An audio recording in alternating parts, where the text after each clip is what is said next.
Years. We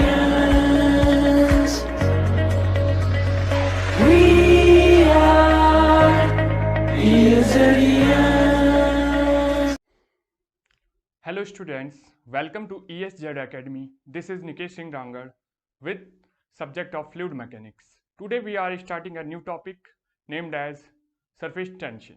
ठीक है, आज हम जो नया टॉपिक स्टार्ट करने वाले हैं उसका नाम है सरफेस टेंशन. ठीक है, देखिए पहले हम बात करते हैं. अगर आप लोगों ने मैकेनिक्स में या फिजिक्स में पढ़ा हो, ठीक, क्या पढ़ा हो, टेंशन की बात करते हैं पहले. तो इन जनरल अगर मैं जनरली बात करूं, इन जनरल ये हमारे पास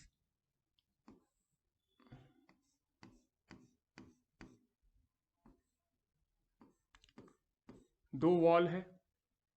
ये हमारे पास दो वॉल है. माना इस रूम में देखिए आप, एक वॉल इस साइड की और दूसरी वॉल इस साइड की. ठीक है ना. अब इन दोनों वॉल के बीच में एक मैं रस्सी लगाता हूं. ठीक है, एक रस्सी लगाया हूं मैं. ठीक, अब क्या होगा कि अगर मैं इस रस्सी पर कोई m मास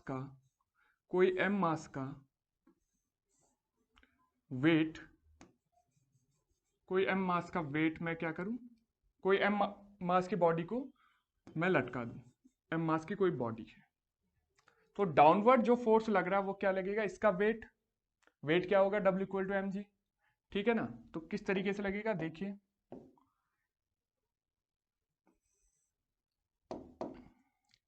जो ये बॉडी है वो कुछ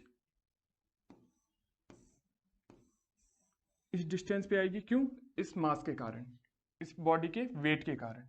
ठीक है ना. वेट क्या होगा, W equal to mg. Clear. अब ये देखिए आप,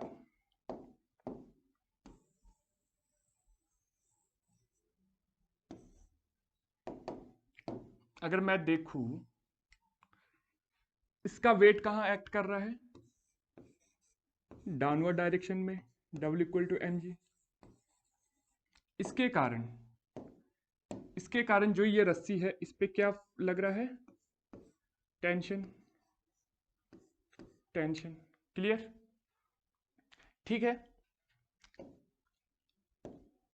ये किस चीज का केस था, ये हमारे पास दो वॉल है, यहां पर मैंने एक रस्सी लगाई है और उस रस्सी पर मैं W वेट का कोई बॉडी या ऑब्जेक्ट रखता हूं. उसके कारण क्या होगा, इस रस्सी में क्या आएगा, टेंशन आएगा. ठीक है ना, ये टेंशन आएगा.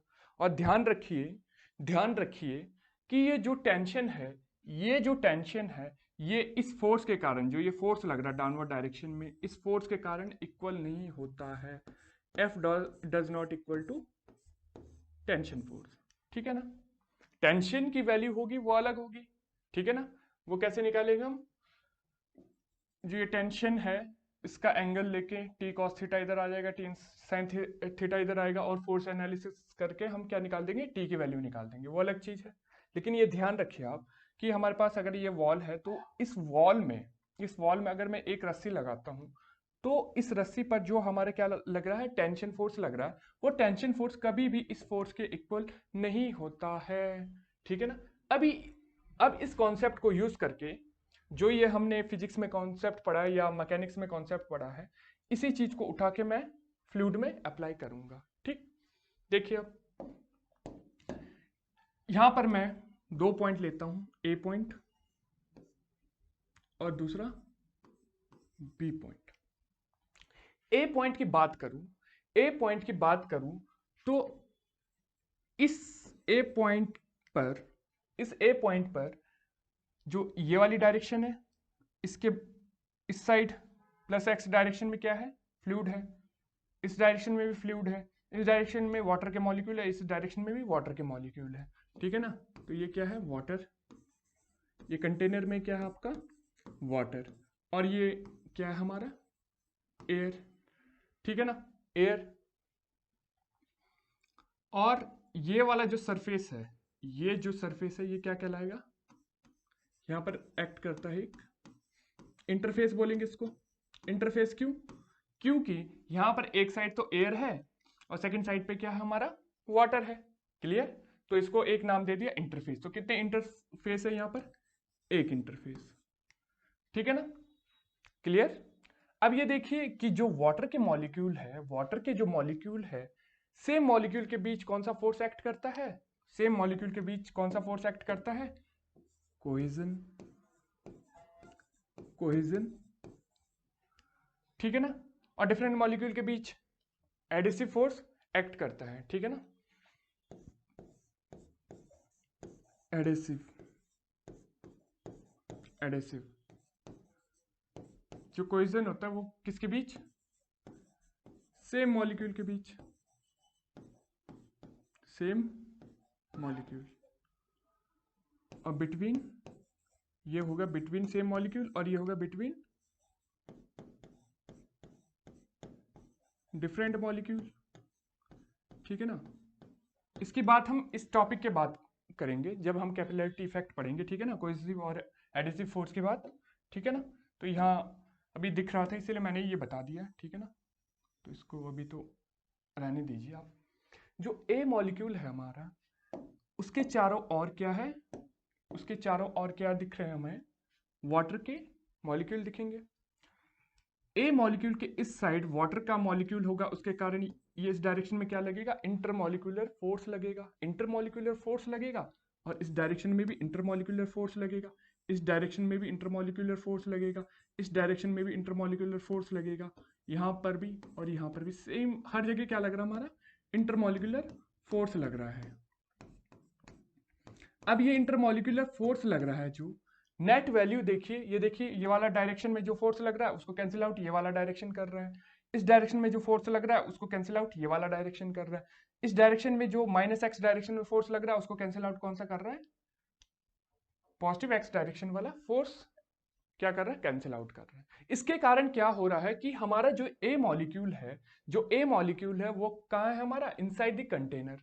इनसाइड द कंटेनर वाला जो भी हम मॉलिक्यूल लेंगे उस पर जो हमारा एफ नेट फोर्स लगेगा वो क्या लगेगा, जीरो। ठीक है ना? क्या कहना चाह रहा हूं मैं, जो यहां पर F force at A molecule वो क्या हो जाएगा, जीरो। क्यों? क्योंकि यहां पर एक दूसरे को क्या कर रही है, कैंसिल आउट कर रहे हैं। ठीक है ना? अब बी मॉलिक्यूल की बात करूं अगर मैं, ध्यान से देखिए, बी मॉलिक्यूल के इस साइड बॉटम साइड में क्या लग रहा है हमारा, इंटरमॉलिक्यूलर फोर्स लगेगा।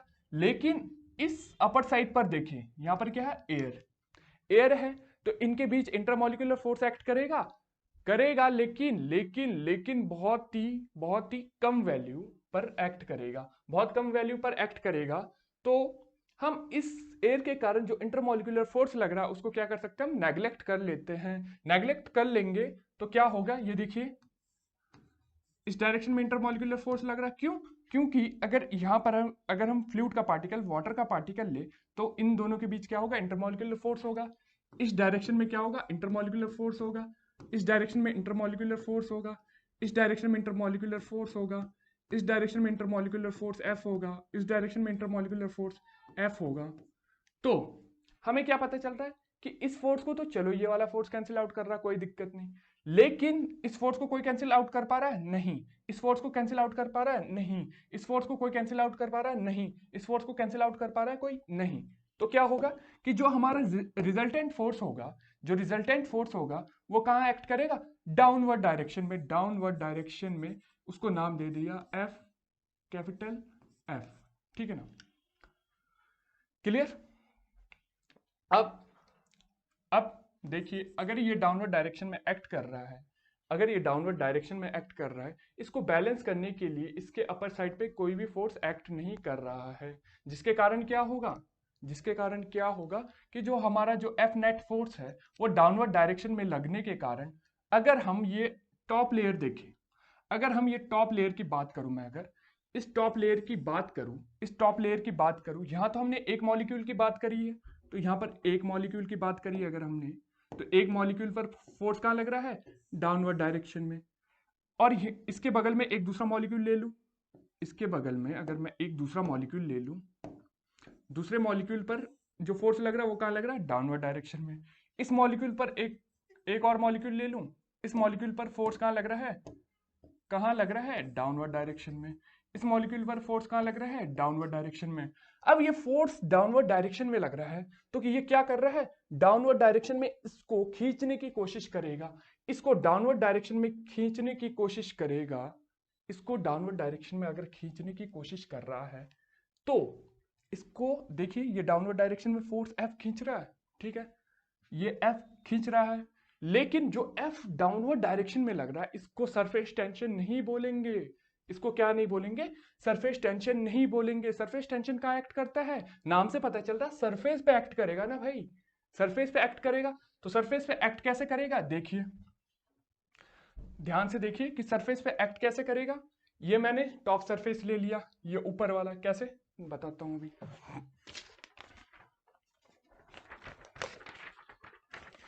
ये है 3D में, देखिए ये है, ठीक है, 3D में ये है टॉप सरफेस और ये टॉप लेयर जहां पर हम बात कर रहे हैं, ये टॉप लेयर है। अब इस चीज को क्या कर दिया मैंने, इस चीज को इस तरीके से दिखा दिया, इस तरीके से दिखाया। अब क्या हो रहा है दिखाता हूं मैं, 1 मिनट लिख लेता हूं इस पे।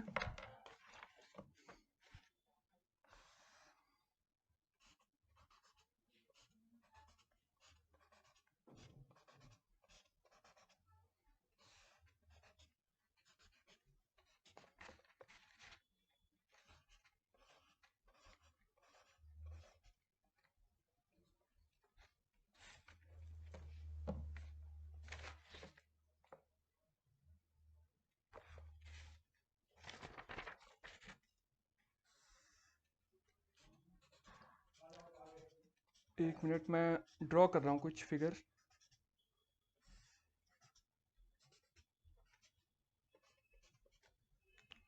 ये देखिए, मैं बताऊंगा आपको कि ये बताया था ना मैंने, ये कोई सरफेस है, इसकी ये टॉप लेयर है।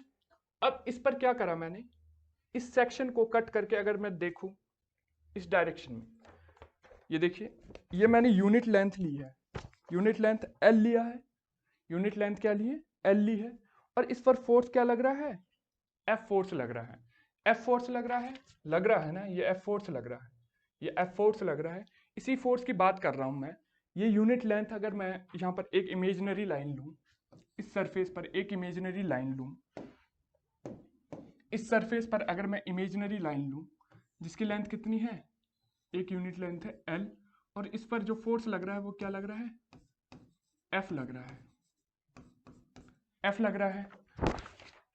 तो इस पर सरफेस टेंशन कितना होगा, सरफेस टेंशन की जो मैथमेटिकल वैल्यू है वो क्या होती है, फोर्स पर यूनिट लेंथ। क्लियर। तो सरफेस टेंशन में एक बार दोबारा क्लियर करा देता हूं आपको, ठीक है। क्या कहना चाह रहा हूं मैं, ये हमारा कोई कंटेनर है, ये मॉलिक्यूल A है, ये मॉलिक्यूल जो A है हमारा, जो मॉलिक्यूल A है वो मॉलिक्यूल A कहाँ है, जो A मॉलिक्यूल है वो कहाँ है हमारा, inside the container. Molecule A ये कहाँ है भाई, इनसाइड द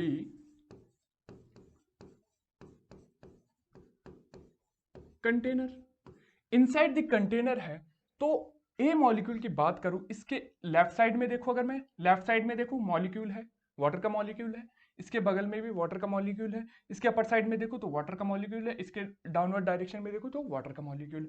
तो ये फोर्स इन इन मॉलिक्यूल के बीच क्या एक्ट करेगा, intermolecular force, intermolecular force act करेगा। तो ये चारों डायरेक्शन में जो इंटरमॉलिक्यूलर फोर्स की वैल्यू वो क्या है, इक्वल है। लेकिन लेकिन डायरेक्शन अलग अलग होने के कारण ये एक दूसरे को क्या करेंगे, कैंसिल आउट। ये देखिए F फोर्स है, इसको कैंसिल आउट कौन करेगा, ये वाला फोर्स। ये वाला फोर्स है, इसको कैंसिल आउट कौन कर रहा है, F।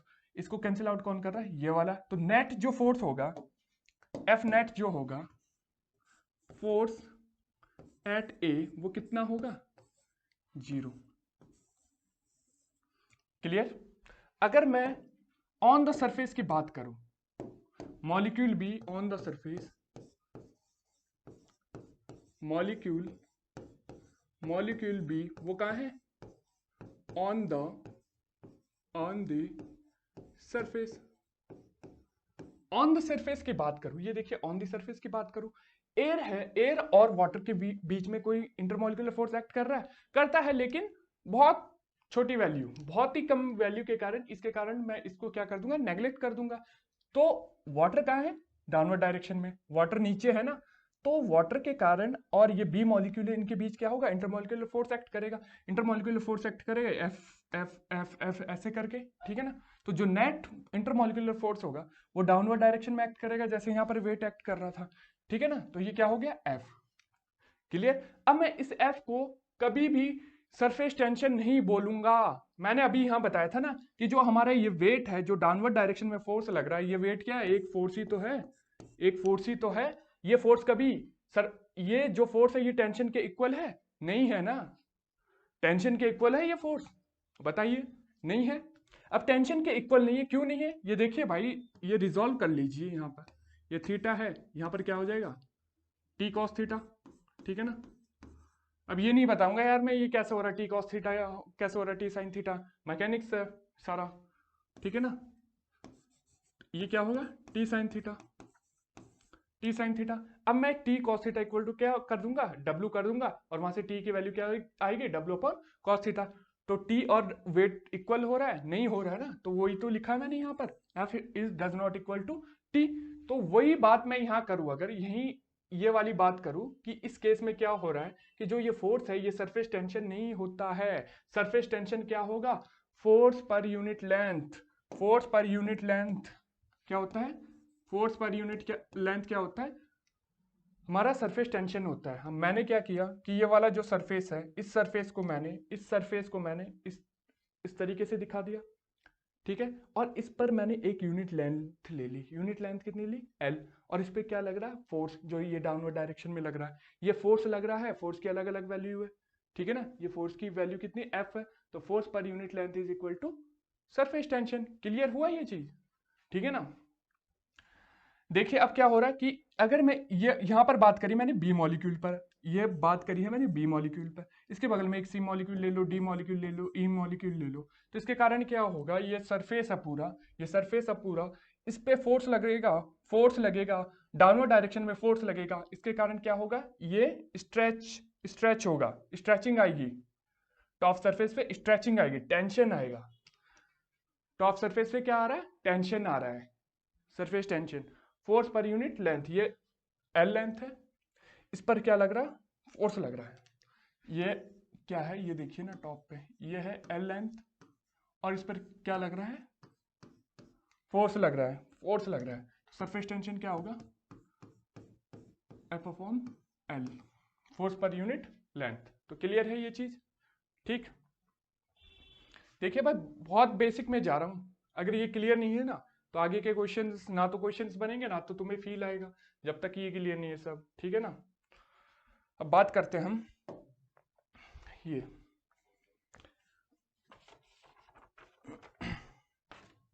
वेट, ये है एफ, एफ क्या, effect of cohesive force at the surface, ठीक है ना। एफ क्या है, effect of cohesive force at the surface, ये है ना, कोहेसिव फोर्स का इफेक्ट तो है भाई कि ये जो बॉटम वाले पार्टिकल्स है, बॉटम वाले पार्टिकल्स है, किसके पार्टिकल्स है, वाटर के पार्टिकल्स है। अब ये वाटर के पार्टिकल्स क्या करेंगे कि जो टॉप सरफेस के पार्टिकल्स है इनके बीच कोहेसिव फोर्स लगेगा, कोहेसिव फोर्स लगेगा, उसी का इफेक्ट तो है ये सब, ठीक है ना, उसी का इफेक्ट क्या है, ये एफ है।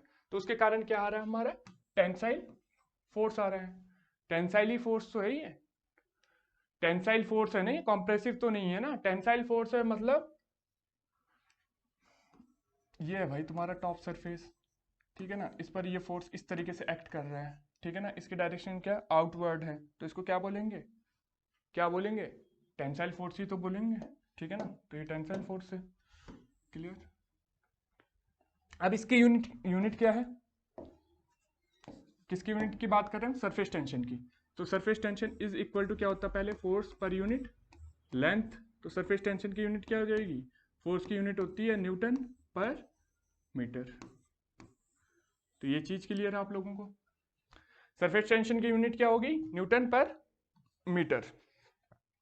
अब एक क्वेश्चन बनता है, देखिए बहुत इंपॉर्टेंट क्वेश्चन पूछने वाला हूं भाई मैं, ठीक है ना, कि टी टेम्परेचर अगर हमारा 20 डिग्री सेल्सियस है, टी टेम्परेचर कितना हमारा 20 डिग्री सेल्सियस है, तो जो सरफेस टेंशन होगा बिटवीन वाटर एंड एयर, जो सरफेस टेंशन होगा हमारा वाटर एंड एयर के बीच में, ये है ना, इस केस में ये एयर है ये वाटर है, इन दोनों के बीच जो सरफेस टेंशन होगा उसकी वैल्यू कितनी होगी 0.073 न्यूटन पर मॉलिक्यूल, इतना है टी टेम्परेचर 20 डिग्री सेल्सियस पर, ठीक है ना। अब देखिए अगर मैं एक क्वेश्चन ये बनता है, अगर मैं यहां पर टेम्परेचर को इंक्रीज कर दूं, टेम्परेचर इंक्रीज कर दूं तो सरफेस टेंशन पर क्या इफेक्ट पड़ेगा, सरफेस टेंशन पर क्या इफेक्ट पड़ेगा अगर मैं टेम्परेचर इंक्रीज करता हूं, ठीक है ना। अब देखिए क्लियर, ध्यान से सुनिए, ठीक है ना, ध्यान से सुनिए क्या कहना चाह रहा हूं मैं। तो टी टेम्परेचर, इस पे जो हमारा सरफेस टेंशन आता है वो कितना आता है, इतना आता है 0.073 न्यूटन पर मीटर स्क्वायर। लेकिन जो ये क्वेश्चन है कि टेम्परेचर टी बढ़ाने पर, ये एक क्वेश्चन है कि टेम्परेचर टी बढ़ाने पर, टेम्परेचर को बढ़ाने पर सरफेस टेंशन पर क्या इफेक्ट पड़ता है। तो सरफेस टेंशन पर क्या इफेक्ट पड़ेगा, देखिए अगर मैं टेम्परेचर टी बढ़ा रहा हूं तो सरफेस टेंशन किसके कारण है, सरफेस टेंशन है जो हमारा सरफेस टेंशन है, देखिए सरफेस टेंशन अभी बताया था मैं, सरफेस टेंशन है, ये हमारा कोई कंटेनर है, ये कंटेनर है, ये टॉप लेयर है, इनके बीच क्या लग रहा है, ये मॉलिक्यूल है, ये बॉटम मॉलिक्यूल है और ये टॉप मॉलिक्यूल, इनके बीच क्या लग रहा है, कोई सी फोर्स लग रहा है। इसके कारण जो हमारा सरफेस टेंशन आ रहा है ये किसके कारण आता है, कोई सी फोर्स के कारण। इसका रीजन क्या है, reason cohesive force, cohesive force, ठीक है ना। तो एक क्वेश्चन बन सकता है कि सरफेस टेंशन किसके कारण एक्ट करता है, तो 4 ऑप्शन दे देगा आपको, कोएसिव फोर्स, एडिसिव फोर्स और कुछ 2 ऑप्शन और देगा कि बोथ भी दे सकता है, कोएसिव एंड एडिसिव तीसरा ऑप्शन, और चौथा कुछ और दे देगा। तो हमें क्या लिखना है, हमेशा कोएसिव फोर्स के कारण हमारा क्या करता है, सरफेस टेंशन एक्ट करता है। अभी बताया था ना यार, ये हमारा जो ये वाटर के मॉलिक्यूल है इनके बीच क्या होगा, इंटरमॉलिक्यूलर फोर्स लगेगा, इंटरमॉलिक्यूलर फोर्स लग रहा है, वो क्या एक दूसरे को अट्रैक्ट कर रहे हैं, एक दूसरे को अट्रैक्ट कर रहे हैं, तो उसके कारण जो फोर्स की डायरेक्शन है वो क्या होगी, डाउनवर्ड डायरेक्शन होगी। एक दूसरे को अट्रैक्ट कर रहे हैं ना, अट्रैक्ट कर रहे हैं एक दूसरे को, तो क्या होगा, अट्रैक्ट करे तो इसकी डायरेक्शन क्या होगी, डाउनवर्ड, रिपल तो नहीं कर रहा है ना, क्लियर। अब देखिए टेम्परेचर इंक्रीज करने के कारण हमारा क्या होगा कि जो हमारा कोएसिव फोर्स होगा, जो हमारा कोएसिव फोर्स होगा वो क्या हो जाएगा, कम हो जाएगा। एग्जाम्पल के लिए मैं देखूं, अगर सर्दियों में देखते हैं हम, एग्जाम्पल ले लेते हैं हम किसी चीज का, माना ऑयल का ले लेते हैं हम, ठीक है ना, या जेल का, ऑयल ले लो, या आप घी ले सकते हो। घी में क्या होता है कि हमारा जो इंटरमॉलिक्यूलर फोर्स है सर्दियों में सॉलिड की फेस में आ जाता है, ठीक है ना, सॉलिड के फेस में घी आएगा तो क्या होगा कि इंटरमॉलिक्यूलर फोर्स उसके कारण उसमें क्या है ज्यादा, लेकिन जैसे मैं उसको गर्म करूं तो उनके बीच जो इंटरमॉलिक्यूलर फोर्स है, इंटरमॉलिक्यूलर फोर्स ऑफ अट्रैक्शन है वो क्या हो जाएगा, कम हो जाएगा। इंटरमॉलिक्यूलर फोर्स ऑफ अट्रैक्शन कम हो गया, इसका मतलब क्या हो गया कि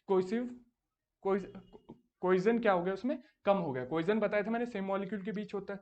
तो टेम्परेचर इंक्रीज करने के कारण, ड्यू टू टेम्परेचर इंक्रीज, जो कोहिजन होता है हमारा वो क्या हो जाता है, कोहिजन क्या हो जाता है, डिक्रीज हो जाता है। अब कोहिजन डिक्रीज हो जाता है तो सरफेस टेंशन किसके कारण है, सरफेस टेंशन किसके कारण है, कोहिजन के कारण है। कोहिजन जब डिक्रीज होगा इसका मतलब सरफेस टेंशन भी क्या होगा हमारा, डिक्रीज होगा।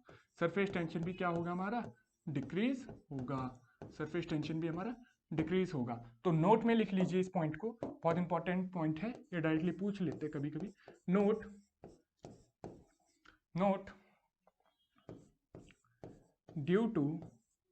Due to increase in temperature, due to increase in temperature, surface tension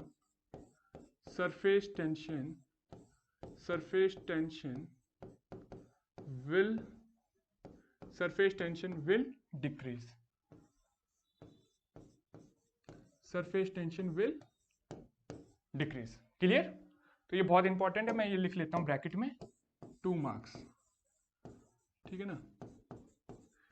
जो भी चीज मैं नोट्स में लिखता हूं ना वो बहुत इंपॉर्टेंट चीज है, ठीक है ना, इससे क्वेश्चन बनते हैं और काफी बार आपको देखने को भी मिलेंगे।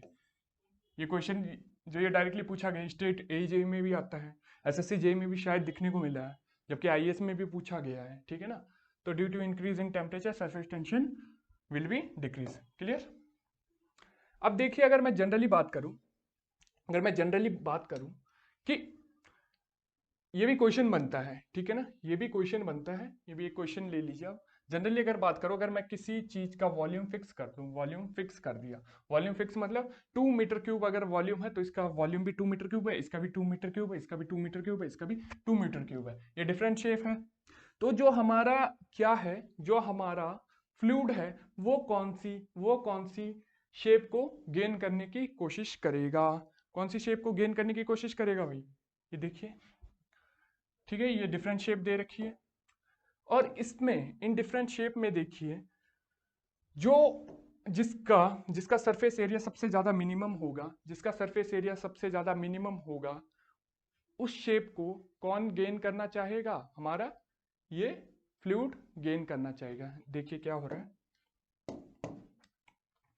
ये हमारे पास क्या है, एक फ्लूइड है, ठीक है ना। अब इसमें क्या हो रहा है कि सरफेस टेंशन इनवर्ट डायरेक्शन में लग रहा है, ये फोर्स लग रहा है, ठीक है, ये फोर्स लग रहा है, ये मॉलिक्यूल है डिफरेंट टाइप के, काफी मॉलिक्यूल है, इनका जो फोर्स लग रहा है वो इनवर्ट डायरेक्शन में लग रहा है, इनवर्ट डायरेक्शन में लग रहा है।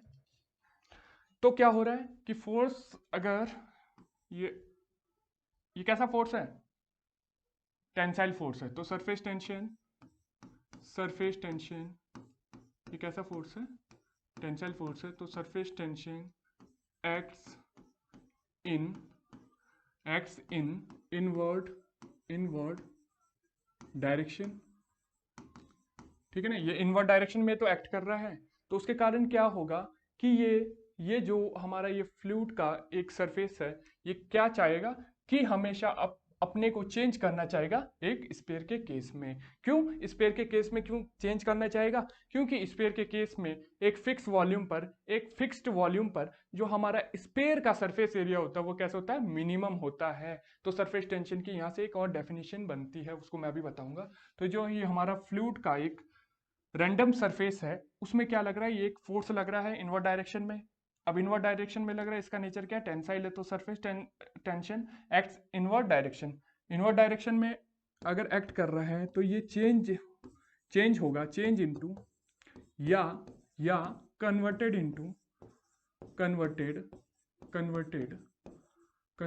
इनटू किसमें कन्वर्ट हो रहा भाई, स्फीयर में क्यों कन्वर्ट हो रहा है, क्योंकि फिक्स्ड वॉल्यूम पर, क्योंकि ये देखिए ना वॉल्यूम फिक्स्ड करा है, क्योंकि फिक्स्ड वॉल्यूम पर जो मिनिमम सरफेस एरिया होगा, मिनिमम जो हमारा सरफेस है ना, फ्लूइड का जो सरफेस है वो हमेशा ये चाहता है, वो हमेशा ये चाहेगा कि वो मिनिमम सरफेस एरिया को क्या करे, गेन करे। तो सबसे कम जो सरफेस एरिया है मिनिमम, ये पता होना चाहिए, minimum surface area for fixed volume, ये किसका होता है, स्फीयर का, ठीक है ना, ये किसका होता है, स्फीयर का। क्लियर, ठीक है। तो हमारा जो ये है ये चेंज होगा किसमें, कन्वर्टेड इनटू स्फीयर के केस में। तो स्फीयर में चेंज हो रहा है, तो इसका मतलब सरफेस टेंशन की एक नई डेफिनेशन बन सकती है। एक तो सरफेस टेंशन की मैं डेफिनेशन पढ़ा था कि फोर्स जो हमारा सरफेस टेंशन होता है, सरफेस टेंशन जो होता है वो इक्वल टू होता है फोर्स पर यूनिट लेंथ, और इसकी यूनिट क्या थी, वही न्यूटन पर मीटर थी। अब देखिए सरफेस टेंशन की एक नई डेफिनेशन बन जाती है, it is a property of liquid by virtue of which it try to minimise its surface area, ठीक है ना। सरफेस एरिया, जो इसका सरफेस एरिया है वो हमेशा सरफेस टेंशन के केस में, सरफेस टेंशन एक ऐसा है, ये है सरफेस टेंशन है जो हमारा, उसके कारण क्या होता है कि ये हमेशा ट्राई करेगा क्या गेन करने को, minimise surface area, minimum surface area को गेन करने की कोशिश करेगा। देखिए तो मिनिमम सरफेस एरिया किसका, स्फीयर का। तो हमारा जो ये सरफेस है, वो गेन कर रहा है स्पेयर को। जो स्पेयर का जो सरफेस एरिया होता है for given unit, for given volume के लिए, वो कैसा होता है, मिनिमम होता है। तो उसके कारण एक नई डेफिनेशन बनती है किसकी, सरफेस टेंशन की। तो ये डेफिनेशन क्या है, it is a property of liquid by virtue of which it try to minimise its surface area. Clear? तो ये काफी इंपॉर्टेंट है, ठीक है ना, ये भी पता होना चाहिए, ठीक है ना, किसी भी तरीके से क्वेश्चन बन सकता है। तो नोट में लिखिए, liquid droplet are sphere. Liquid droplet sphere क्यों होती है, ये भी क्वेश्चन बन सकता है। क्यों होती है in shape, because they try to minimise that surface area for for given fixed volume. Clear? ठीक है, आगे चलते हैं अब।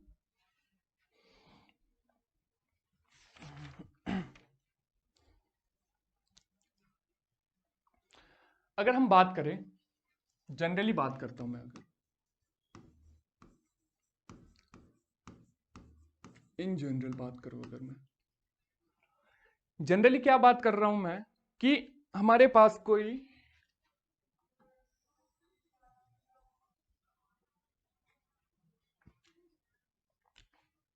सरफेस है, ठीक है। अगर मैं यहां पर सेक्शन काटूं, अगर मैं यहां पर एक सेक्शन काटूं, तो इनसाइड से जो प्रेशर लग रहा है उसकी वैल्यू क्या है, इनसाइड से जो प्रेशर लग रहा है उसकी वैल्यू क्या है, पी इन इनसाइड। और जो आउटसाइड से प्रेशर लग रहा है उसकी वैल्यू क्या है, पी आउटसाइड।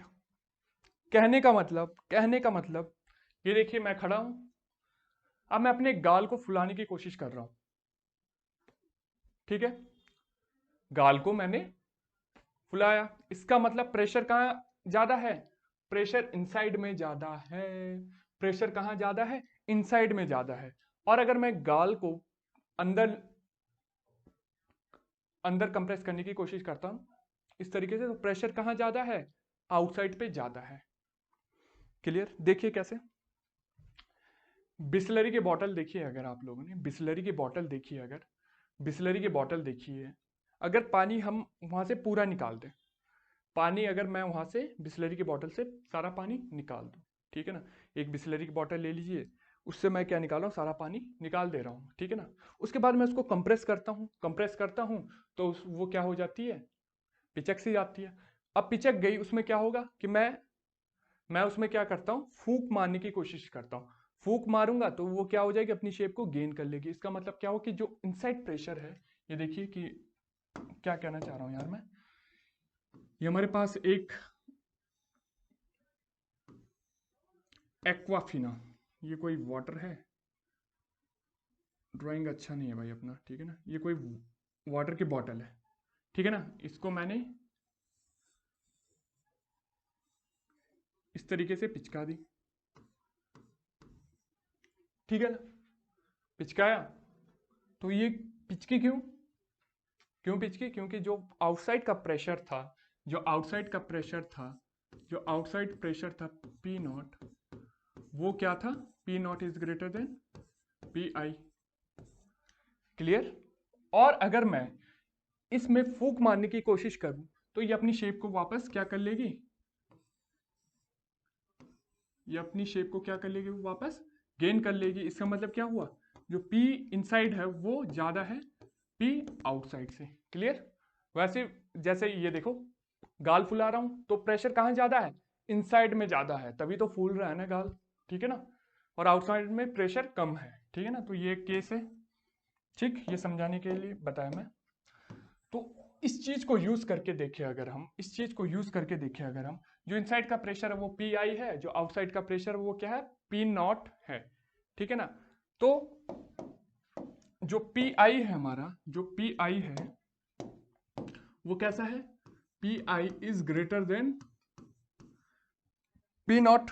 तो चेंज इन प्रेशर क्या होगा, change in pressure P I minus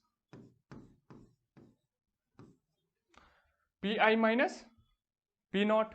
clear? अब मैं इन जनरल बात करूं, अगर मैं इन जनरल कोई बात करूं, इन जनरल ये किस चीज की बात चल रही है, सारी सरफेस टेंशन की बात चल रही है, ठीक है ना, सरफेस टेंशन की बात चल रही है। अगर मैं जनरली बात करूं कि हमारे पास ये कोई एक स्पेयर है, ये क्या हमारे पास एक स्पेयर है। अब इस पर ये स्पेयर कैसा 3D में है, ठीक है ना, इस तरीके से देखिए यार आप, स्पेयर कैसा है 3D में है। कैसे, ये शेप है, कैसे, ये एक शेप है और ये दूसरी शेप है, तो इस तरीके से स्पेयर में, ठीक है ना। अब मैं यहां पर मैं क्या ले रहा हूं, एक एलिमेंट लेता हूं। यहां पर क्या लिया मैंने, एक एलिमेंट लिया, तो इस पे जो सरफेस टेंशन है वो कैसा एक्ट करेगा, इस तरीके से। Surface tension tensile in nature है ना, इसीलिए इस डायरेक्शन में एक्ट कर रहा है। ऐसा मत सोच रहे कि इस इस तरीके से लगा रहे तुम सरफेस टेंशन, ऐसा नहीं, ठीक है ना। टेंसाइल फोर्स है, ये तो कंप्रेसिव होगा ना, तो इस तरीके से इस एलिमेंट में कैसा एक्ट कर रहा है, इस तरीके से एक्ट कर रहा है, ठीक है ना। तो इतना क्लियर हुआ कि ये हमारे पास एक फुटबॉल मान लो या कुछ बास्केटबॉल मान लो, कुछ भी मान लो, ठीक है ना। तो उसमें क्या हो रहा है कि अगर मैं यहाँ पर एक एलिमेंट लूँ तो इस पर जो हमारा क्या लग रहा है, जो इस पर हमारा सरफेस टेंशन लग रहा है वो किस तरीके से लग रहा है, इस तरीके से लग रहा है। कैसे, ये हमारा एक फुटबॉल है या बास्केटबॉल ये लीजिए, और ये इस डायरेक्शन में भी ये लीजिए, ठीक है ना। अब यहां पर इस साइड पे मैंने एक एलिमेंट लिया, ये एलिमेंट लिया। अब इस एलिमेंट में कैसा कैसा लग रहा है टेंसाइल फोर्स, सरफेस टेंशन कैसा लग रहा है, ये एलिमेंट है इस डायरेक्शन में और इस डायरेक्शन में, ठीक है ना। तो ये देखिए, ये है ना सरफेस टेंशन, ये कैसा लगेगा, इस सरफेस पे लगेगा, सरफेस पे टच करते हुए जाएगा, सरफेस पे टच करते हुए जाएगा। ये देखिए कैसे बताता हूं मैं, ये देखिए ये एलिमेंट है, यहां पर ये एलिमेंट है, ये इस तरीके से फुटबॉल है, ठीक है ना, 3D में समझिए। ये हमारे पास एक फुटबॉल है, तो ये सरफेस टेंशन मैंने तो ऐसे दिखा रखा है, एक इधर लग रहा है, एक एक इधर लग रहा है, एक इधर लग रहा है, लेकिन ये एक्चुअल कैसा लग रहा है, ये देखिए ये एलिमेंट है, ये इस साइड लग रहा है पूरा, ये फुटबॉल में पूरा सरफेस के ऊपर लग रहा है, ये इस साइड लग रहा है और ये इस साइड लग रहा है, सरफेस पे लग रहा है, सरफेस पे लग रहा है। तो इस तरीके से देख सकते हैं, ये एलिमेंट है, ये पूरा सरफेस पे लग रहा है, ठीक है ना। कहने का मतलब है मेरा कि अगर 3D में देखूं मैं, ये 3D में है, यहाँ पर एक एलिमेंट लिया तो ये ऐसा लग रहा है, ये टेंसाइल फोर्स इस तरीके से, ये पूरा इस सरफेस के ऊपर पूरा, और ये इस सरफेस के ऊपर, और ये इस सरफेस के ऊपर, इस तरीके से लग रहा है, ठीक है ना, क्लियर। तो एलिमेंट लिया, उस पर सरफेस टेंशन किस तरीके से एक्ट कर रहा है ये बता दिया हूं मैं, ठीक है ना। अब क्या होगा कि अलग अलग केस लेता हूं मैं, अलग अलग केस लेता हूं, कैसे, अभी तो ऐसा था भाई, अब मैंने क्या करा, सेक्शन कट करा। अब मैंने क्या किया, एक सेक्शन कट किया, यहां पर एक सेक्शन कट किया, एक सेक्शन कट करूंगा, तो ये जो सरफेस टेंशन है ये कैसा लगेगा, ये सरफेस टेंशन ये कहां लगेगा, ये सरफेस टेंशन किस तरीके से लगेगा, ये देखिए, ये सेक्शन कट करूं अगर मैं, ये सेक्शन कट करा हूं मैं, ठीक है ना, सेक्शन कट किया। अब ये सरफेस टेंशन किस तरीके से लग रहा, इस तरीके से, तो ये कहां लगेगा, यहां। और जो ये वाला सरफेस टेंशन ये घूम के पीछे वाले सरफेस से होके आ रहा है, ये पीछे वाला सरफेस है, यहां से घूम के आ रहा है, ठीक है ना, ये पीछे वाला सरफेस है, वहां पर घूम के आ रहा है, ठीक है ना, क्लियर ये चीज, ठीक है ना, ठीक है। अब मैं आगे प्रोसेस बढ़ाता हूं। ये देखिए, अगर हम वाटर ड्रॉपलेट की बात करें, ये हमारा कोई वाटर का एक ड्रॉप है, जिसमें इनसाइड हमारा क्या फिल है, वाटर, ठीक है ना, ये क्या हमारा वाटर, और यहां पर ये वाटर है, और ये बाहर क्या है हमारा एयर, ठीक है ना, और ये क्या हमारा सोप बबल, इसमें देखिए ये बाहर क्या है हमारा एयर और इनसाइड क्या है हमारा एयर। हॉलो रहता है ना, सोप बबल है, ठीक है ना। सोप बबल हमने देखा होगा कभी, सोप बबल है ये क्या है हमारा सोप बबल है। ये बाहर क्या एयर और ये वाले इंटरफेस में क्या है हमारा जो ये वाला सरफेस है इसमें क्या है ये एक सरफेस है। और इनसाइड हॉलो जहां से ये खाली है वो इनसाइड में क्या होता है वाटर नहीं होता, वहां पर क्या होता है एयर होता है, ठीक है ना। तो यहाँ पर कितने सरफेस बन रहे हैं, कितने इंटरफेस बन रहे हैं, इंटरफेस कितने बनेंगे यहाँ पर इंटरफेस इंटरफेस इंटरफेस इंटरफेस कितने बन रहे हैं दो इंटरफेस। और यहां पर कितने इंटरफेस बन रहे हैं एक इंटरफेस एक इंटरफेस एक इंटरफेस। इंटरफेस का मतलब क्या हुई, इंटरफेस का मतलब है कि वाटर और एयर के बीच में, वाटर और एयर के बीच में कितने, मतलब इंटरफेस का मतलब अभी बताया था मैं कि ये कंटेनर है हमारा, यहाँ पर वाटर फिल है और यहाँ पर एयर फिल है, यहाँ एयर है और यहाँ पर क्या है वाटर। तो इन दोनों के बीच में एयर और वाटर जहां पर कांटेक्ट में आ रही हो तो उसको एक इंटरफेस नाम दे दिया। अब यहाँ देखिए ये क्या है एयर, ये सरफेस है तो एक इंटरफेस, और ये सरफेस है और ये क्या है एयर, तो ये क्या हो गया दो इंटरफेस। इसमें थोड़ा वाटर फिल होगा हल्का, ठीक है ना, और इसकी थिकनेस क्या होगी काफी कम होगी, ठीक है ना।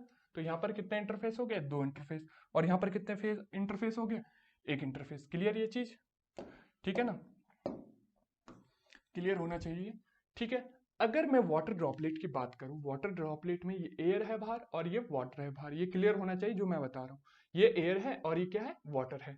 अब यहाँ पर कितने इंटरफेस है एक इंटरफेस है। तो यहाँ पर जो फोर्स एक्ट करेगा मैंने अभी बताया था, जो सरफेस टेंशन है वो कैसे एक्ट करता है, ये देखिए सरफेस टेंशन इस तरीके से एक्ट कर रहा है, एलिमेंट लिया इस डायरेक्शन में इस डायरेक्शन में इस डायरेक्शन में इस डायरेक्शन में एक्ट कर रहा है, ठीक है ना। लेकिन जैसे मैंने सेक्शन काटा तो जो ये सरफेस टेंशन है वो कहाँ एक्ट करेगा, यहाँ यहाँ यहाँ यहाँ इनमें इनमें एक्ट करेगा, ये वाले पोर्शन में एक्ट करेगा, ये वाले पोर्शन में कैसे एक्ट करेगा, ओहो कैसे एक्ट करेगा कि ये वाला जो फोर्स है ये वाला फोर्स है ये घूम के इस सरफेस में आएगा। ये देखिए ये पीछे की साइड है, ये पीछे की साइड वाला सरफेस है, तो ये घूम के ये सरफेस से होते हुए, माने ये फुटबॉल है, ये देखिए ये फुटबॉल है, ये फुटबॉल है, तो ये एलिमेंट लिया, ये वाला फोर्स तो ये वाला हो गया, और ये एलिमेंट से ये वाला घूम के ये फोर्स कहाँ लग रहा है इस डायरेक्शन में, तो दोनों फोर्स कहाँ लग रहे हैं एक ही डायरेक्शन में लग रहे हैं इस तरीके से, ठीक है। अब देखिए यहाँ पर ये कोई वाटर ड्रॉपलेट है, उसका मैंने क्या करा एक सेक्शन कट करा, सेक्शन कट करा तो ये मिला मुझे, ठीक है ना। सेक्शन कट करने पर ये मिला, और जिसके अंदर यहाँ पर ये क्या है एयर है और यहाँ पर क्या फिल है H2O है, वाटर फिल है, क्लियर इतना। अब वाटर फिल है तो सरफेस टेंशन कहाँ एक्ट कर रहा है हमारा यहाँ पर, ये मैं बता दिया हूँ एलिमेंट में किस तरीके से एक्ट कर रहा है। तो ये कहाँ पर एक्ट कर रहा है सरकमफ्रेंस पर, सरकमफ्रेंस पर, सरकमफ्रेंस पर, इसको नाम दे दिया हमने टाउ, सॉरी सिग्मा, ठीक है ना, सिग्मा, ठीक है, सिग्मा एक्ट कर रहे हैं। अब मैं यहाँ पर प्रेशर की बात करूं, अगर मैं प्रेशर की बात करूं, अभी मैं प्रेशर की बात कर रहा था ना कि इनसाइड जो प्रेशर है वो कैसा है ज्यादा है, जो आउटसाइड प्रेशर है वो कैसा है कम है, ये वाला।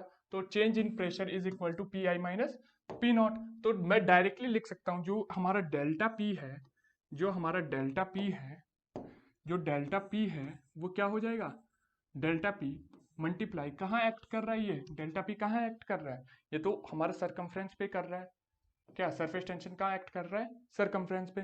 और डेल्टा पी किस पे एक्ट कर रहा है, डेल्टा पी एक्ट करेगा प्रोजेक्टेड एरिया पर। प्रोजेक्टेड एरिया क्या होगा, प्रोजेक्टेड एरिया का मतलब है ये हमारे पास एक फुटबॉल है, फुटबॉल है, ठीक है ना, एक बास्केटबॉल या फुटबॉल है ऐसे करके, और मैं यहाँ से टॉर्च लगा रहा हूँ, ये यहाँ पर ये देखिए यार ये हमारे पास एक बॉल है, यहाँ पर मेरे पास फुटबॉल है, और यहाँ से मैं क्या कर रहा हूँ टॉर्च लगा रहा हूँ। तो इसका प्रोजेक्टेड एरिया यहाँ पर क्या बनेगा एक सर्कल बनेगा, सर्कल का एरिया क्या होगा, सर्कल का एरिया क्या होगा pi are square, clear. Circle का एरिया क्या होगा pi are square, pi are square. तो ध्यान दीजिए एक चीज लिख लीजिए आप, जो हमारा ये सरफेस टेंशन है, surface surface tension, surface tension acts on circumference, acts on circumference, circumference.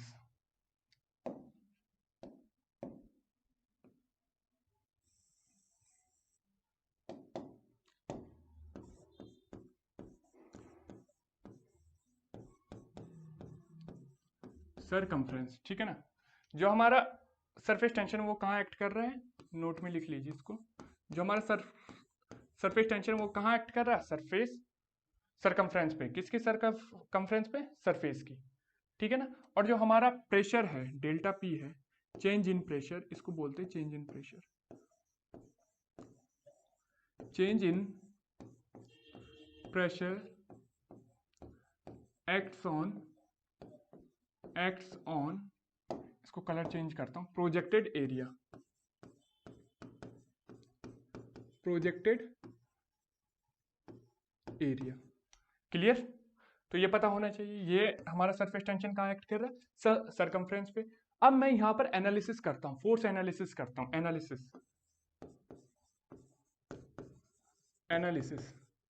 Force analysis. ये देखिए, ये सरफेस टेंशन तो कहाँ लग रहा है, सरफेस टेंशन कहाँ लग रहा है, पॉजिटिव एक्स डायरेक्शन में। जो हमारा चेंज इन प्रेशर है वो कहाँ लग रहा है, माइनस माइनस कौन सी डायरेक्शन में, एक्स डायरेक्शन में, माइनस एक्स डायरेक्शन में लग रहा है, इस डायरेक्शन में। अब आप लोग पूछ सकते हो कि सर ऐसा क्यों, ऐसा क्यों, ठीक है ना, ऐसा क्यों, क्योंकि जो हमारा ये फोर्स है, सरफेस टेंशन है, वो पॉजिटिव एक्स डायरेक्शन में लग रहा है, और जो चेंज इन प्रेशर है वो कहाँ लग रहा है, हमारा माइनस एक्स डायरेक्शन में लग रहा है। तो इसको बैलेंस करने के लिए, इसको बैलेंस करने के लिए हम दोनों फोर्सों को क्या कर देंगे, इक्वल कर देंगे। क्लियर। हम दोनों फोर्सों को क्या करेंगे, इक्वल करेंगे। अगर मैं इन दोनों फोर्स को इक्वल करता हूं तो ये देखिए, सिग्मा इंटू सिग्मा इंटू कहां लग रहा है सिग्मा, सरकमफ्रेंस पे। ये सरकमफ्रेंस किसकी है, इसकी, सर्कल की सरकमफ्रेंस कितनी होती है, 2πr। क्लियर। और ये जो हमारा चेंज इन प्रेशर है वो कहां लग रहा है, चेंज इन प्रेशर है वो कहां लग रहा है, हमारा एरिया पर, प्रोजेक्टेड एरिया पर। प्रोजेक्टेड एरिया मैंने बताया था कि कि ये हमारे पास एक वॉल है, यहाँ पर हमने सरफेस रखा और यहाँ पर हमने टॉर्च लगा दी, कोई टॉर्च लगाई। अब यहाँ से लाइट जाएगी, जो लाइट जाएगी इसके कारण जो हमारा प्रोजेक्टेड एरिया बनेगा वो क्या बनेगा, सर्कल बनेगा। क्लियर। सर्कल ही तो बनेगा 3D में, तो सर्कल बनेगा। तो डेल्टा पी मल्टीप्लाई, ये कहां पर एक्ट कर रहा है, प्रोजेक्टेड एरिया पर एक्ट करेगा। प्रोजेक्टेड एरिया कितना हो जाएगा सर्कल का, pi are square. Clear. Pi are square, pi से पाई कैंसिल आउट हो गया भाई, और एक आर से आपका एक आर कैंसिल आउट हो गया। तो चेंज इन प्रेशर जो डेल पी आएगा वो कितना हो जाएगा, del P is equal to 2 sigma upon R. तो एक रिलेशन तो ये आ गया आपका, 2 सिग्मा अपॉन आर। और इसको ये कर सकते हैं हम डायमीटर के टर्म में भी लिख सकते हैं। डायमीटर के टर्म में लिखूंगा अगर मैं, तो ये हो जाएगा delta P is equal to 2 sigma upon, diameter equal to क्या होता है, D equal to 2r, R equal to क्या हो जाएगा, डी अपॉन 2, डी अपॉन 2 हो जाएगा, तो ये क्या हो जाएगा 4। ठीक है ना। तो डेल्टा पी इक्वल टू क्या हो जाएगा, डेल्टा पी इक्वल टू क्या हो जाएगा, 4 sigma upon D. Delta P equal to क्या हो जाएगा, 4 सिग्मा अपॉन डी। ये भी लिख सकते हैं। ठीक है ना। तो इसके केस में बात करें, अगर हम इस केस में बात करें, सेक्शन कट करा, सेक्शन कट करूंगा, यहाँ पर दो इंटरफेस होंगे भाई। दो इंटरफेस कैसे होंगे, कि सोप बबल की बात करें, अगर हम सोप बबल की बात करें, यहाँ पर एयर है, यहाँ पर एक सरफेस होगा और यहाँ पर भी एयर होगा। तो एयर सरफेस, एक इंटरफेस, सरफेस और एयर, तो ये क्या हो जाए, एक और इंटरफेस। तो कितने इंटरफेस है, दो इंटरफेस है। अब यहाँ पर दो इंटरफेस है, तो यहाँ पर सेम देखिए कि जो सरफेस टेंशन है वो कहाँ एक्ट करेगा, सरकमफ्रेंस पर। तो सरफेस टेंशन सरकमफ्रेंस पर एक्ट करेगा। तो कितनी सरकमफ्रेंस है यहाँ पर, एक तो ये अंदर वाला ग्रीन वाला पोर्शन है, और ये कौन सा व्हाइट वाला पोर्शन है। ठीक है ना। इसी चीज को मैंने बनाया, इसकी थिकनेस है ना कुछ समथिंग, ये थिकनेस है। तो इसी चीज को अगर मैं ये सेक्शन कट करूं तो इस तरीके से बनेगा। ठीक है ना। सेक्शन कट करूंगा, अगर मैं ये सेक्शन कट करा एक्स एक्स, ठीक है ना। तो इसके ये वाला पोर्शन है, ये वाला इनसाइड वाला, ये कैसा है, ग्रीन वाला है, इनसाइड वाला कैसा है, ग्रीन है, और ये बाहर वाला है जो, ये कैसा है, वाइट है। क्लियर है ना, ये कैसा है, वाइट है। क्लियर।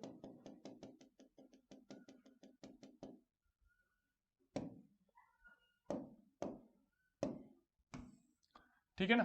अब क्या होगा कि जो हमारा सरफेस टेंशन एक्ट कर रहा है, जो हमारा सरफेस टेंशन एक्ट कर रहा है वो कहाँ एक्ट करेगा, सरकमफ्रेंस पर। व्हाइट वाले की सरकमफ्रेंस पे अलग और रेड वाले की सरकमफ्रेंस पे अलग। तो व्हाइट वाले पे कितना एक्ट करेगा, ये देखिए,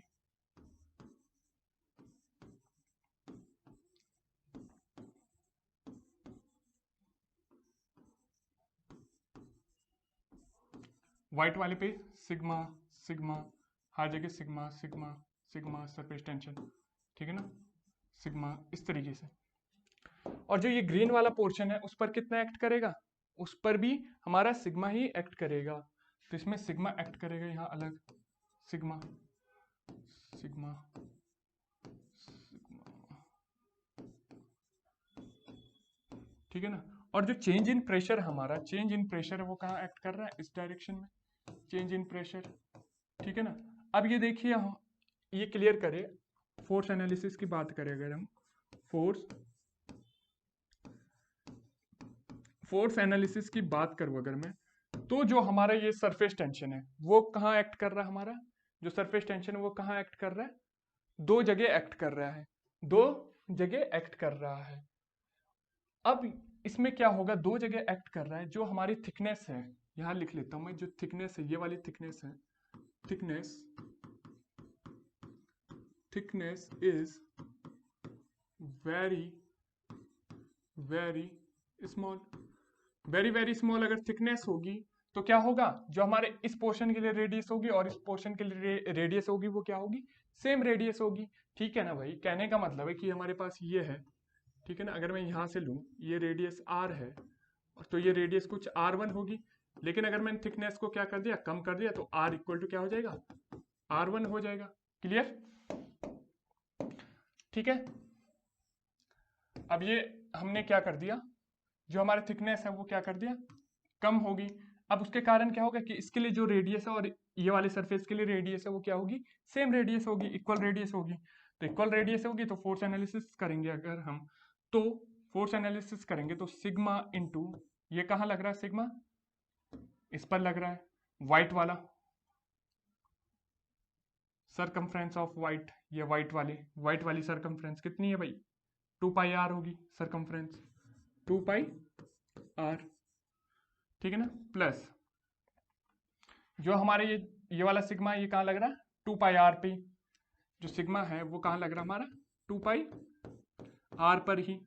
आर आर क्यों लिया हमने, क्योंकि हमने थिकनेस को क्या माना है, बहुत ही स्मॉल माना है, स्मॉल माना है तो रेडियस दोनों के लिए क्या होगा, सेम होगा।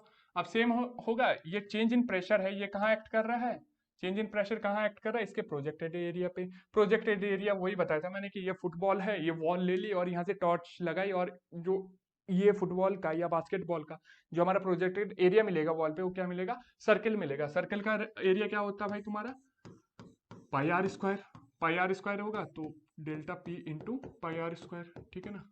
ये इस डायरेक्शन में, एक्स डायरेक्शन में फोर्स लग रहा है, ये माइनस एक्स डायरेक्शन में फोर्स लग रहा है, इन दोनों को क्या कर दिया मैंने, बैलेंस कर दिया। तो sigma into 2 pi R, sigma into 2 pi R क्या हो जाएगा, 2 sigma 2 sigma 2 pi R, 2 pi R equal to delta P into pi are square. Clear.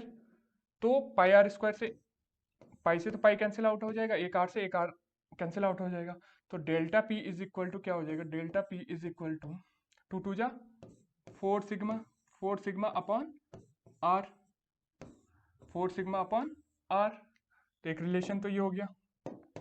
अगर मैं डायमीटर के टर्म में लिखूं और डायमीटर के टर्म में लिखूं तो delta P is equal to क्या हो जाएगा तुम्हारा, 4 सिग्मा, नहीं सॉरी, ये हो जाएगा 8 सिग्मा, क्योंकि डी इक्वल टू क्या होता है भाई, 2 आर होता है, ठीक है ना।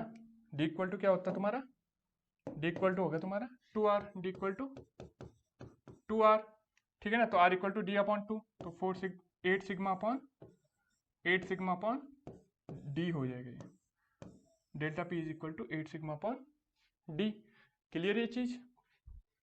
ठीक है ना। अब बात करेंगे हम, एक क्वेश्चन आपके पास, air bubble in H2O, air bubble in H2O, ये हमारा एयर है, एयर कोई एक बबल है, ये है हमारा H2O में, तो इसके लिए हमारा जो डेल्टा P की वैल्यू होगी वो क्या होगी? पहला ऑप्शन देता हूं मैं तुम्हें, क्या पहला ऑप्शन देता हूं मैं आपको,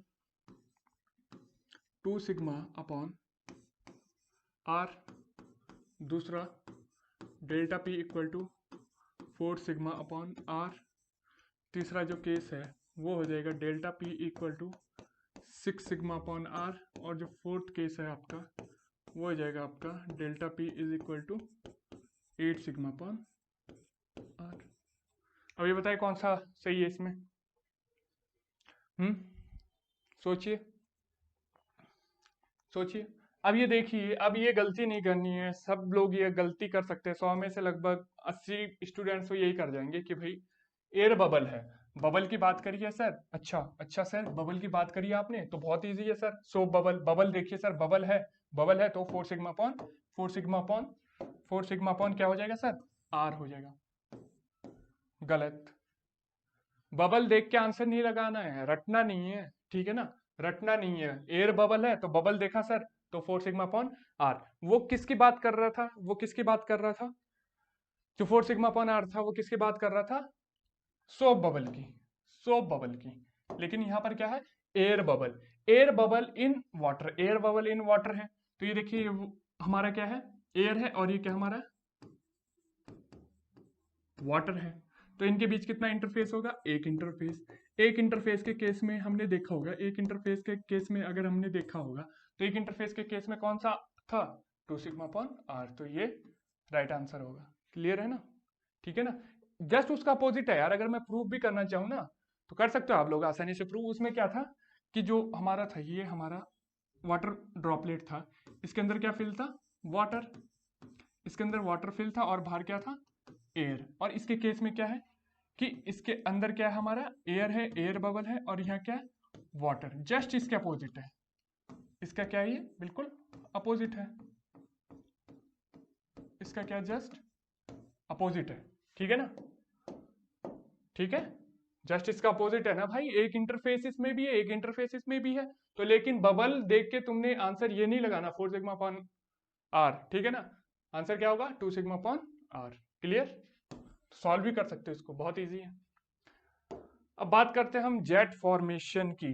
जेट फॉर्मेशन, ठीक है ना। इसके लिए मैं एक डायग्राम कैसे बताऊं, ये देखिए।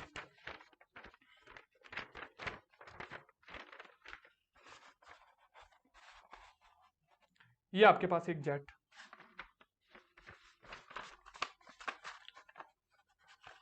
ये आपके पास एक सिलेंडर है, ठीक है ना। ये एक सिलेंडर है और इसके अंदर क्या फिल है? फ्लूइड फिल है। अब मैंने क्या करा, इसका एक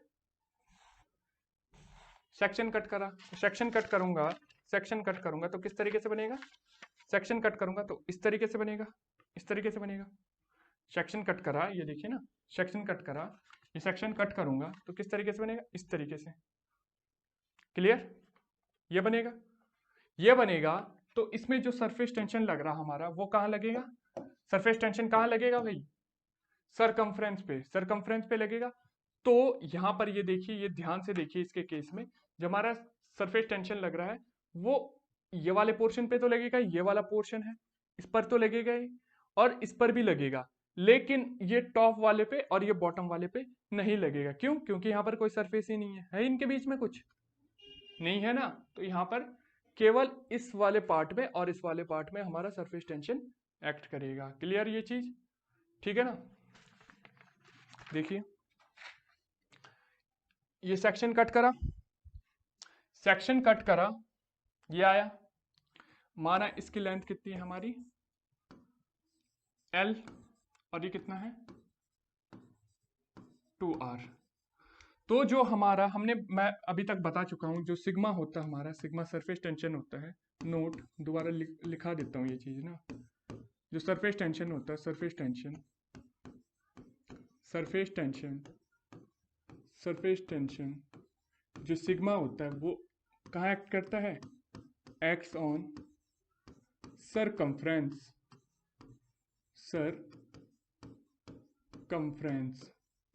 सरकमफ्रेंस। और जो दूसरा है हमारा क्या, delta P, change in pressure, change in pressure वो कहाँ एक्ट करता है, प्रोजेक्टेड एरिया पर। Change in pressure acts on projected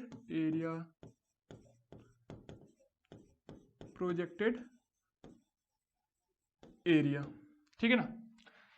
तो सरफेस टेंशन का एक्ट कर रहा भाई आपका सरकमफ्रेंस पर, तो इसकी सरकमफ्रेंस ये कट करा सेक्शन, तो यहां पर एक्ट करेगा, ये देखिए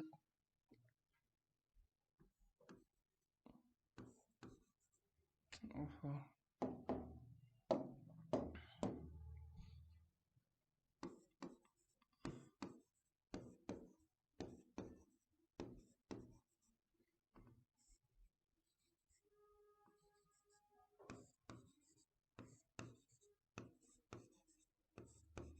ये क्या सारा सिग्मा है सरफेस टेंशन, क्लियर। अब क्या होगा, फोर्स एनालिसिस होगी, फोर्स की एनालिसिस करूंगा, फोर्स एनालिसिस की बात करूं, अगर मैं फोर्स एनालिसिस की बात करूं तो ये क्या है, सिग्मा। सिग्मा कहाँ एक्ट कर रहा भाई तुम्हारा, सिग्मा इंटू इसका एरिया कितना होगा, ये रेक्टेंगल है एक तरीके से, ठीक है ना। ये क्या है, एक रेक्टेंगल है, ये रेक्टेंगल ही तो है, ये देखिए ना, ये रेक्टेंगल है, इसकी विड्थ कितनी है 2r और इसकी लेंथ कितनी है l। तो कहाँ पर एरिया ऑफ रेक्टेंगल क्या होता है, लेंथ इंटू ब्रेथ, तो ये क्या हो जाएगा 2r इंटू एल हो जाएगा। तो sigma into 2r sigma into 2rl is equal to change in pressure, change in जो प्रेशर है, change in pressure delta P, वो कहाँ एक्ट करेगा, प्रोजेक्टेड एरिया पे। अब ये हमारा सिलेंडर है, या ये हमारा सिलेंडर है, इस पर अगर मैं प्रोजेक्टेड एरिया की बात करूं, इस पर अगर मैं प्रोजेक्टेड एरिया की बात करूं तो प्रोजेक्टेड एरिया कितना हो जाएगा, प्रोजेक्टेड एरिया कितना हो जाएगा, रेक्टेंगल का एरिया कितना होगा 2rl, सॉरी ये भाई तुम्हारा चेंज इन प्रेशर होगा, ठीक है ना, सॉरी ये क्या होगा तुम्हारा, जो हमारा चेंज इन प्रेशर है वो कहाँ एक्ट करता है, चेंज इन प्रेशर कहाँ एक्ट करता है हमारा, एरिया पर। एरिया कितना होगा 2rl, क्यों, क्योंकि जो हमारे ये प्रोजेक्टेड एरिया है ना, ये सिलेंडर है, सिलेंडर लिया, सिलेंडर है, इस पे टॉर्च लगाई तो इसका प्रोजेक्टेड एरिया क्या मिलेगा हमें, एक रेक्टेंगल मिलेगा, तो ये कितना है 2r और ये लेंथ कितनी l, तो उसका एरिया कितना हो जाएगा 2r into L, equal to जो हमारा सिग्मा है, जो सरफेस टेंशन वो कहाँ एक्ट कर रहा है, ये सरफेस टेंशन कहाँ पर एक्ट कर रहा है हमारा, एल लेंथ पे कर रहा है ना, ये सिग्मा कहाँ एक्ट कर रहा है एल लेंथ पे, और सिग्मा कहाँ एक्ट कर रहा है एल लेंथ पे। तो sigma into L plus sigma into L, लेकिन यहाँ पर नहीं कर रहा है, ये बता चुका हूं मैं, क्यों, क्योंकि यहाँ पर कोई सरफेस ही नहीं है भाई, जब सेक्शन कट करा उसमें कोई सरफेस ही नहीं है, हॉलो टाइप का हो गया ना बीच में से, तो वहां एक्ट कैसे कर सकता है, तो सिग्मा इंटू एल ये वाला एक, और सिग्मा इंटू एल तो ये दूसरा वाला, ठीक है ना। इसका अलग और इसका अलग, और जो डेल्टा पी है प्रोजेक्टेड एरिया, वो कहाँ एक्ट करता है, प्रोजेक्टेड एरिया पर। प्रोजेक्टेड एरिया ये सिलेंडर है, सिलेंडर पे अगर मैं टॉर्च मारूं तो वॉल पे हमें क्या दिखेगा, वो एक रेक्टेंगल दिखेगा, तो इसकी विड्थ कितनी है 2r, इसकी लेंथ कितनी है l, तो एरिया कितना हो जाएगा 2rl। तो यहाँ से देखिए आप, ये क्या हो जाएगा delta P into 2rl, delta P into 2rl equal to sigma L कितना हो जाएगा 2 sigma into L, 2 sigma into L हो जाएगा, एल से एल कैंसिल आउट और आर से आर, 2 से 2 कैंसिल आउट, तो यहाँ से क्या मिलेगा delta P equal to sigma upon r, या delta P equal to sigma upon r, या delta P equal to 2 sigma upon D diameter के टर्म में, ठीक है ना। तो ये चीज क्लियर होगी आप लोगों को, ठीक है।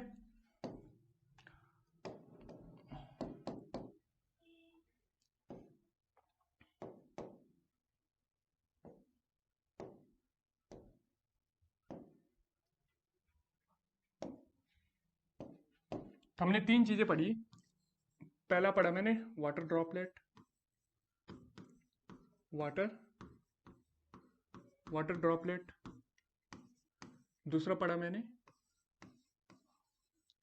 Soap bubble. तीसरा पढ़ा मैंने वाटर जेट। ठीक है ना। अब वाटर ड्रॉपलेट के केस में सिग्मा की वैल्यू कितनी आ रही थी?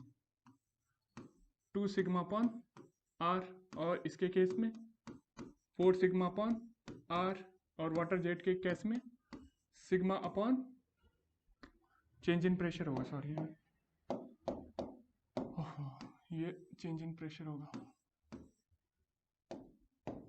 Change in pressure. ठीक है ना। Delta P, del P sigma upon R. ठीक है ना। अब इसी चीज को मैं कैसे लिख सकता हूं?